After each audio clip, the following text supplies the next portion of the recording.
Hello mga mare! For today's video is maghimo ta og mga name labels. I mean mag-labels ta sa mga gamit sa mga bata. Kay one of the problems sa mga nanay is ang first day of school sa mga bata, kumpleto miskwela.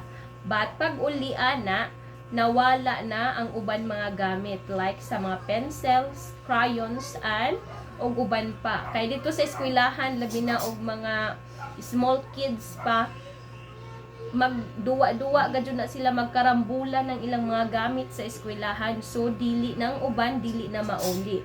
So ang atong buhaton karon is solusyonan nato ang one of the problems sa mga nanay sa mga bata para dili ta kada adlaw magpalit og lapis kay mahal na rabas lapis karon. So first thing is mag-print ta og name sa mga bata ini sizes na ay dako.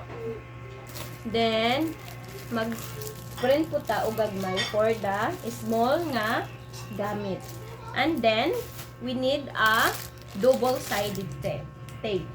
So gaina nag-cut out na ko sa akong gipang print kang Sassy Blight. Name ni Sassy Blight ako nang gi-cut out. Then ang akong gibuhat is dinhi sa double-sided tape ako nang gipikit daan ang idang mga names para mas dali na natong mahuman. Igo na lang nato ipikit sa ilahang mga gamit. So ubani ko mga mare sa atong misyon karong gabi una. Bye for now. So mao na to ang atong buhaton is ato nang i-cut out ang naka tape na gaina ato nang gipikit gaina sa double-sided tape. So kay nakapikit naman ta gaina, igo ra kanato siya i-cut out. Then atong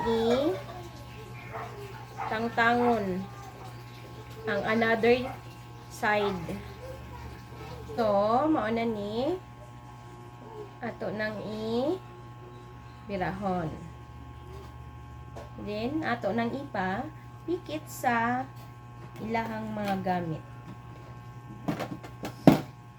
Ako siyang ibutang diri sa babaw nga part para dali ra siya makitaan. So, mao na siya.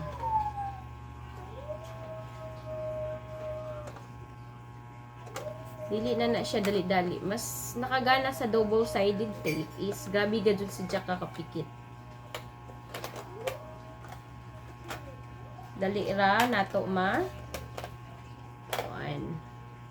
dali na nato mapikit. Tapos dili ko siya basta-basta matangtang sa mga bata.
And that's it mga mare. Mauna na ang result sa atong gibuhat gayna.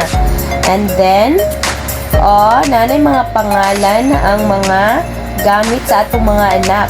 Syaro og mawala pa jud ng mga lapis diha.